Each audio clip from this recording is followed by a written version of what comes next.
Hey, boys and girls, I'm back this week with another read aloud for you. Last week I focused on a nonfiction book and we learned new information about eggs. Today we're going to do a fiction story. And so we're not going to see things like real information and facts. We're going to be seeing things like characters, a setting, maybe a problem in the story, and hopefully a solution at the end. We remember that fiction stories have a beginning and a middle and an end. When you look at this book, you can see on the cover page that there's these two little monkeys and they're wearing clothes. And so I know when I look at a book and I see animals wearing clothes and talking, I can tell just by the pictures that it is a fiction story. So as I read this story, I want you to be thinking about the characters you see and the setting and the problem and the solution. When I'm done reading it, I'm going to challenge you to complete this chart that we've used in class several times. And in this chart, you're going to draw and label the characters. Then you're going to draw and label the setting. And then you're going to draw and label the problem and draw and label the solution. So it's really important that we remember good readers, they listen when they're being read to, and they're trying to think of things like this so that it helps them understand the story better. Now, this story is called The Best Little Monkeys in the World, and it is written by Natalie Sandiford and illustrated by Hilary Knight. And this book is very special to me because when I was a little girl and I went to library class at school, I always checked out this book. It was my favorite book. I couldn't get enough of it. I've read it a million times. Now I read it to my kids, and I hope that you enjoy it as much as I do. Remember, as I read, to be listening for these 4 things so that you can fill in your chart when we're all done. The best little monkeys in the world. Mama Monkey was wearing her best dress. Papa Monkey was putting on his new striped tie. They were going to a party just for grown-up monkeys.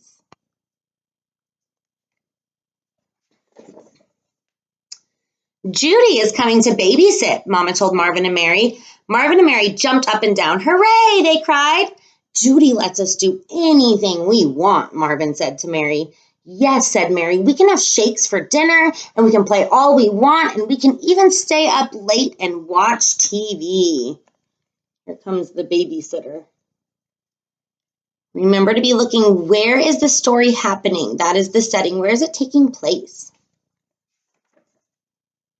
Just then, the doorbell rang. It was Judy. Marvin and Mary hid.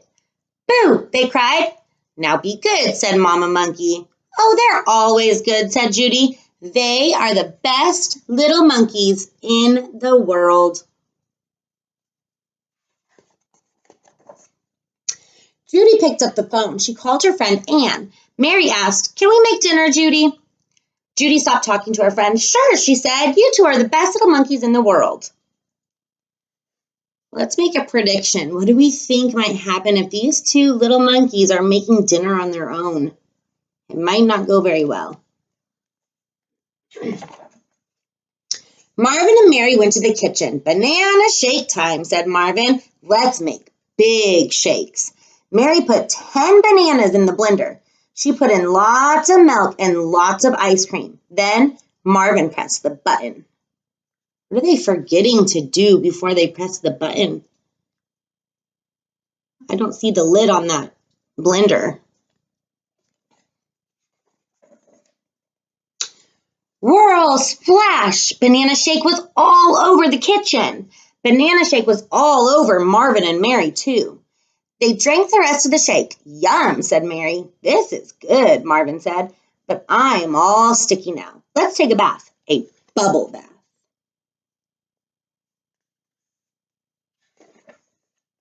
Marvin went in and said to Judy, "May we take our bath now?" Judy was talking to her friend Ellen.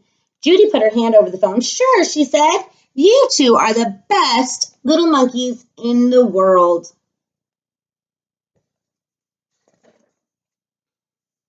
Marvin turned on the water. Mary put in lots of bubble bath, and the tub began to fill up. "This takes so long," said Marvin. "Let's go out and play. When we come back, the tub will be full." So we've already had one problem. Here's another problem.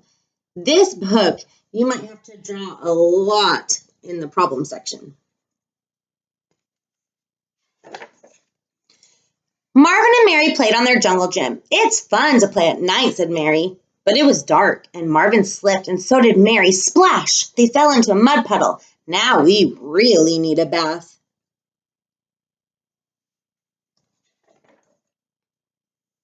They went back to the house, and they left a trail of mud. What is coming out of the house? Cried Mary. It was bubbles. Lots and lots of bubbles.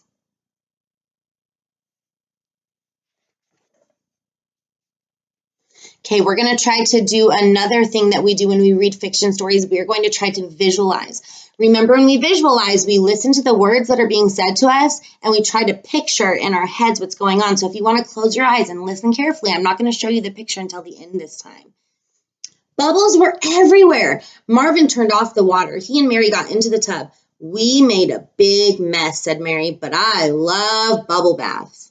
Does everyone have their image in their head, what they think it looks like? That is another big problem. Marvin and Mary took a very long bath. Then they put on their pajamas. They went to see Judy. May we watch TV now, Judy? Asked Mary. Judy put down the phone. Sure, she said. You really are the best little monkeys in the world. Marvin turned on the TV. Look, he said, a spooky show. Mary said, Mama does not like us watching spooky shows. Don't be a baby, said Marvin. They watched the spooky show. It was about two children, and the children were in an old house, and a big ghost was about to grab them. Another problem. This show is too spooky, said Marvin. I'm scared, Mary said. I'm scared too. They hugged each other. Judy, Judy, we're scared, they cried. Judy was not talking on the phone now. Uh-oh. Looks like Judy fell asleep. Marvin saw the clock. It was 11 o'clock. Mama and Papa will be here soon, he said. Let's see if they can fix all the problems they made before Mom and Dad get home. Then Mary saw all the mess. Oh no, Mama and Papa are going to be very mad. We must clean up before they get home. Do you think that they're going to be able to do it? I hope so. So Marvin and Mary got a mop and a pail. Remember, we're talking about the setting. Where is the story happening? They cleaned up the mud on the floor. They cleaned up the bubbles in the bathroom. They cleaned up the banana shake in the kitchen.